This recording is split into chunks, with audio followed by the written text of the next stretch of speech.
살아계셔서 역사하시는 우리 하나님 앞에 사도신경으로 신앙 고백하시겠습니다. 나는 전능하신 아버지 하나님, 천지의 창조주를 믿습니다. 나는 그의 유일하신 아들 우리 주 예수 그리스도를 믿습니다. 그는 성령으로 잉태되어 동정녀 마리아에게서 나시고 본디오 빌라도에게 고난을 받아 십자가에 못 박혀 죽으시고 장사된 지 사흘 만에 죽은 자 가운데서 다시 살아나셨으며 하늘에 오르시어 전능하신 아버지 하나님 우편에 앉아 계시다가 거기로부터 살아있는 자와 죽은 자를 심판하러 오십니다. 나는 성령을 믿으며 거룩한 공교회와 성도의 교제와 죄를 용서받는 것과 몸의 부활과 영생을 믿습니다. 아멘. 우리 다 함께 찬송가 170장 찬송을 부르시겠습니다.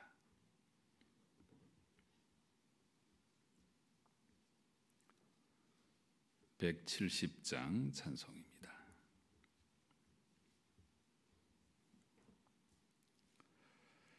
내 주는 살아계셔 날 지켜주시니 그 큰 사랑 인하여서 나 자유 얻었네.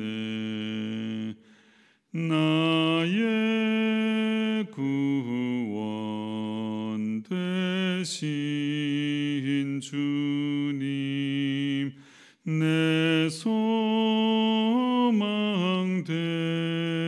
되신 주, 항상 나와 함께 하셔 곧 다시 오시리. 나를 거룩하게 하려 주 나를 부르니 주의 은혜 내게 넘쳐 주 뜻을 이루리. 굳센 믿음 나가지고 주 말씀 따르면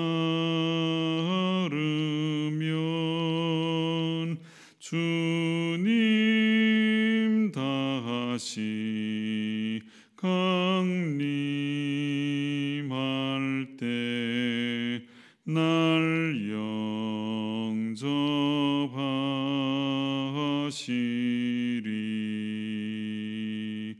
아멘.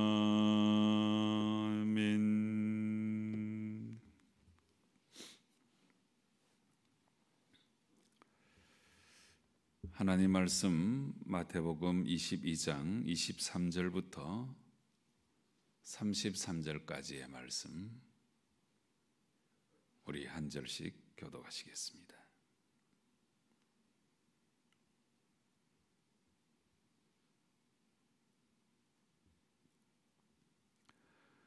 부활이 없다 하는 사두개인들이 그날 예수께 와서 물어 이르되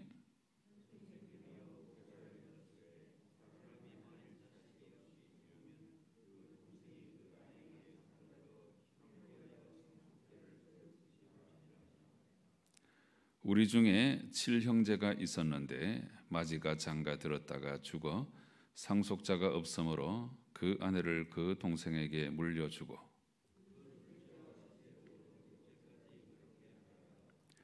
최후에 그 여자도 죽었나이다.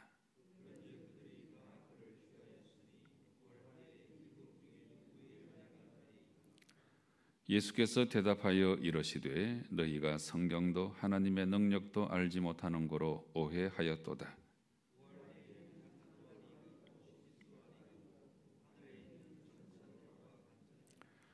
죽은 자의 부활을 논할진대 하나님이 너희에게 말씀하신 바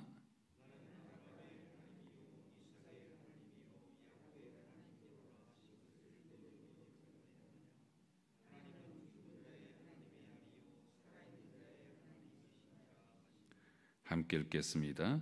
무리가 듣고 그의 가르치심에 놀라더라. 아멘. 네, 오늘은 사두개인들이 예수님께 찾아와서 예수님을 올무에 빠뜨리려고 아주 난감한 질문을 하고 있습니다. 어제 말씀에서는 바리새인들 그리고 헤롯 당원들이 연합전선을 구축해가지고 또 예수님을 올무에 빠뜨리려고 세금 문제를 가지고 예수님께 질문을 하였습니다. 어제 말씀드린 바와 같이 바리새인들은 주로 민족주의자들이고 세금 내는 것을 탐탁지 않게 생각하는 사람들이고, 그런데 헤롯 당원들은 세금은 내야 된다고 생각을 하고 그 다음에 세금을 걷어서 로마 나라에 아부하는 그런 사람들인데, 이렇게 가치관도 다르고 추구하는 바도 다른 두 집단이 이렇게 또 한 통속이 돼가지고 예수님을 죽이려고 했다. 그래서 이 세금 문제를 갖고 질문을 했을 때 예수님께서 가이사의 것은 가이사에게, 하나님의 것은 하나님께 바치라, 이런 말씀을 통해서 그 모든 괴계를 물리치신 내용을 우리가 함께 읽은 바가 있습니다. 그런데 당시에 있는 여러 종파 사람들, 또 뭐 여러 분파를 구성하고 있는 사람들이 이제 돌아가면서 예수님께 와서 예수님께 도전하고 어떻게든 올무를 이제 놓아서 그 올무에 빠뜨림으로 말미암아 예수님을 죽이려고 혈안이 되어 있었는데, 이제 오늘 본문에서는 사두개파 사람들이 와서 이런 질문을 던지고 있습니다. 그런데 23절 말씀에 부활이 없다 하는 사두개인들이 그날 예수께 와서 물어 이르되, 이렇게 말씀하고 있죠. 이 사두개인들을 설명하면서 부활이 없다, 이렇게 믿고 있는 사두개파 사람들이다, 이렇게 설명을 하고 있는데, 이 사두개파 사람들은 부활을 믿지 않고 오직 모세 오경만 경전으로 인정하는 사람들이 되겠습니다. 그런데 이제 이런 특징 외에도 이제 부활이 없다고 생각하니까 자연적으로 지극히 현실주의자들이 되겠죠.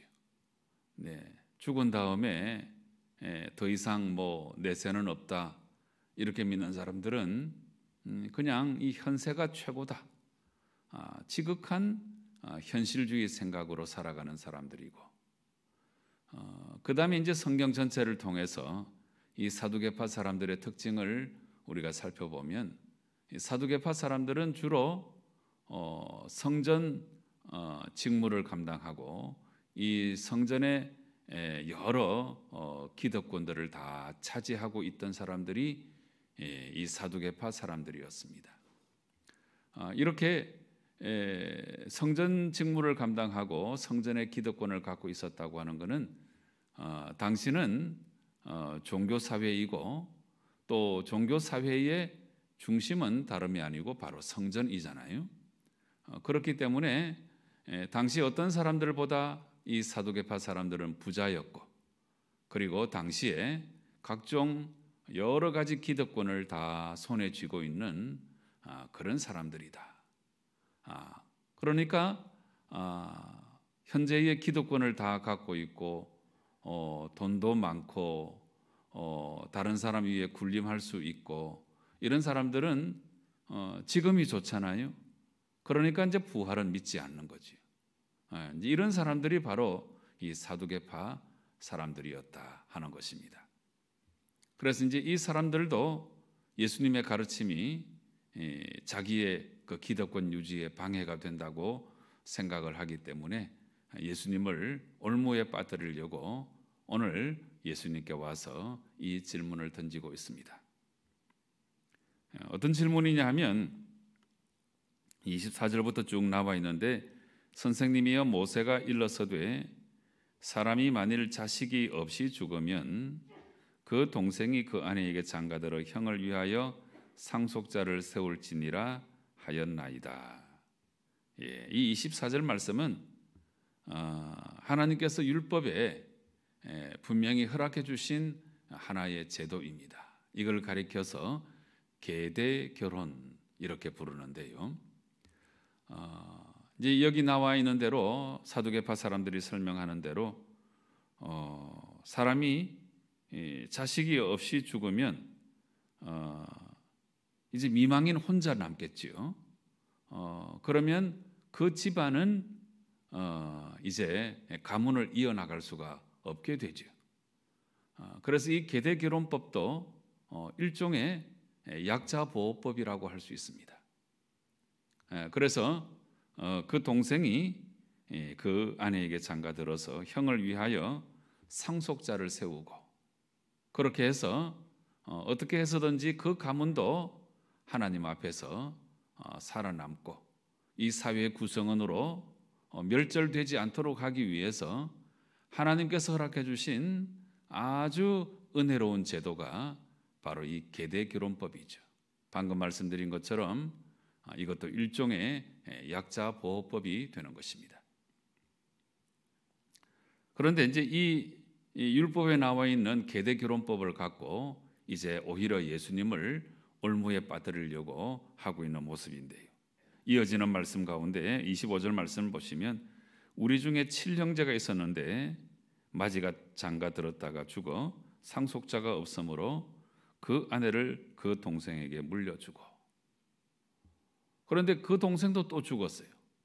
또 그 동생에게 물려주고 또 물려주고 그래서 나중에 그 여자도 죽게 되었는데 그런즉 그들이 다 그를 취하였으니 부활 때에 7 중에 누구의 아내가 되리이까. 참 있지도 않을 일을 가지고 뭐 계대 결혼법이 하나님의 은혜로운 그런 제도라고 하지만 7 형제가 차례로 죽는 그런 경우가 얼마나 일어나겠습니까? 그런데 이런 아주 올무에 걸리게 하는 이 질문을 가지고 이제 자기의 사상, 자기의 철학도 피력하고 예수님도 올무에 빠뜨리고 그러기 위해서 이렇게 난감한 질문을 하고 있는 것입니다.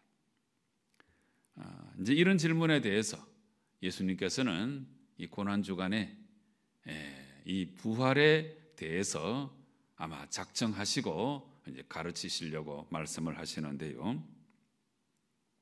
29절 말씀 보시면 예수께서 대답하여 이르시되 너희가 성경도 하나님의 능력도 알지 못하는 거로 오해하였도다. 너희들이 잘못 알았다는 것입니다. 부활 때에는 장가도 아니가고 시집도 아니가고 하늘에 있는 천사들과 같으니라. 이렇게 말씀을 해주셨습니다. 여러분, 예수님의 이 말씀은 부활 후에는 지금 이 세상에 결혼 관계 같은 그런 제도가 존속할 필요가 없다는 것입니다. 이제 우리가 부활하게 되면 영적인 존재가 되고 그래서 다시는 뭐 장가가고 시집가고 이런 이제 제도가 있을 필요가 없고 하늘의 천사와 같이 된다 하는 사실을 예수님께서 알려주고 계십니다. 그래서 이제 우리에게 다가오는 내세는 지금 이 세상의 법칙이 그대로 옮겨가는 것이 아니고 이 세상의 법칙은 다 사그라들고 이제 하나님 나라가 도래하게 되면 하늘의 법칙대로 우리가 살아가게 될 것이다 하는 것을 우리 예수님께서 먼저 가르쳐 주셨습니다. 그 다음에 이어지는 말씀은 31절 말씀에 죽은 자의 부활을 논할진대 하나님이 너희에게 말씀하신 바 나는 아브라함의 하나님이요 이삭의 하나님이요 야곱의 하나님이로라 하신 것을 읽어보지 못하였느냐. 하나님은 죽은 자의 하나님이 아니요 살아있는 자의 하나님이시라. 이렇게 말씀을 해주고 계십니다. 여러분, 이 말씀은 이제 출애굽기 말씀에 나오는 아주 중요한 표현인데요. 하나님은 아브라함의 하나님, 이삭의 하나님, 야곱의 하나님이시다 하는 이 말씀은 우리가 두 가지로 이해를 하면 아주 좋을 것 같습니다. 이 말씀은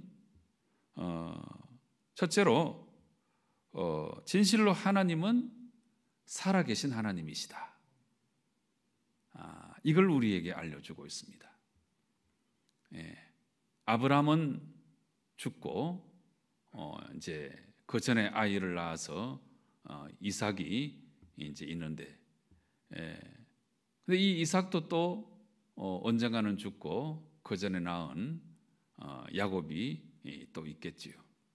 그래서 대를 이어가면서 사람은 이렇게 죽지만 하나님은 아브라함의 하나님도 되시고 이삭의 하나님도 되시고 야곱의 하나님도 되시기 때문에 이 표현은 먼저는 우리가 믿는 하나님은 살아계신 하나님이시다. 이것을 우리에게 알려주고 있습니다. 그 다음에 또 한 가지는 예수님께서 이 말씀을 하시고 이어서 설명하신 내용, 하나님은 죽은 자의 하나님이 아니요 살아있는 자의 하나님이다. 이 말씀을 하셨잖아요. 그래서 조금 전에 아브라함의 하나님, 이삭의 하나님, 야곱의 하나님 이 표현은 하나님은 살아계신 하나님이다 하는 뜻도 되지만 예수님 방금 설명해 주신 것처럼 하나님은 살아있는 자의 하나님이시다. 이 뜻도 함께 가지고 있는 것입니다. 그래서 이 세 열조가 현재에는 죽어 있는 모습이지만 그렇죠. 죽지 않은 사람은 한 사람도 없잖아요. 다 죽습니다. 그래서 우리가 사는 이 세상에서는 이 세 열조가 다 죽어 있지만 내세에는 살아있다 하는 의미로 예수님께서 이 말씀을 주고 계시는 것입니다. 그래서 부활을 믿지 못하는 이 사두개파 사람들에게 부활은 그리고 내세는 반드시 있다는 것을 예수님께서 알려주신 것입니다.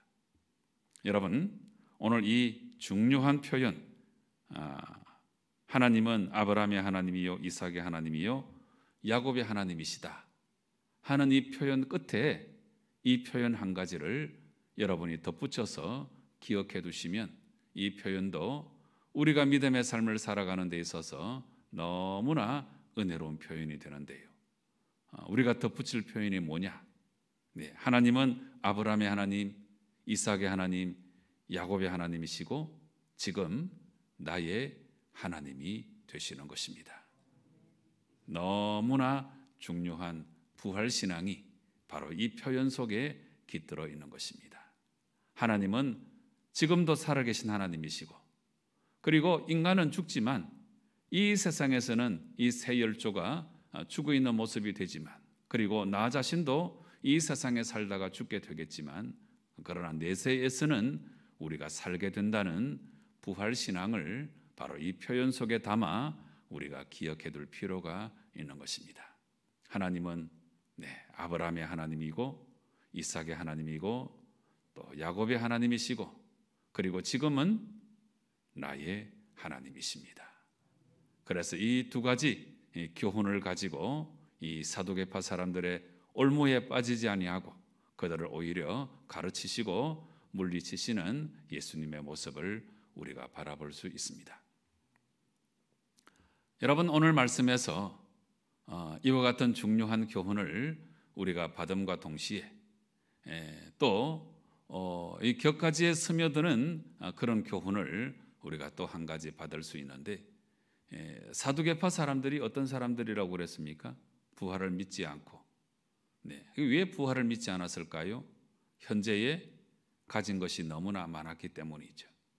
그래서 현실주의자가 되고 오고 오는 내세, 그거는 모르겠다. 그런 건 믿지 않는 게 좋겠다. 왜? 지금 떵떵거리고 잘 살고 있고, 지금 누릴 거 다 누리고 있고, 어떤 사람들보다 기득권을 많이 가지고 있기 때문에, 현재가 좋기 때문에 부활을 믿지 않는 것 아니겠습니까? 여러분, 이 사두개파 사람들의 모습에서 우리가 뭘 발견할 수 있습니까? 진실로 오늘 우리가 살아가는 이 세상에서 우리가 너무나 많이 가지면, 너무나 기득권을 우리가 많이 갖고 있으면 하나님 나라에 대한 소망이 엷어질 수밖에 없다 하는 사실을 우리가 깨달을 수 있습니다. 지금 너무 좋은데요. 지금 건강하고 지금 마음도 편안하고, 이 돈이 있으니까 아주 편리하게 살아갈 수 있고, 떵떵거리며 살아갈 수 있고, 아무 부족함이 없으니까 오늘 이 사두개파 사람들처럼 오고 오는 하나님의 나라에 대한 소망이 엷어지는 것이 사실입니다. 바로 이런 의미에서 제가 자주 여러분에게 드린 말씀처럼 가난한 부자가 되시면 좋겠습니다.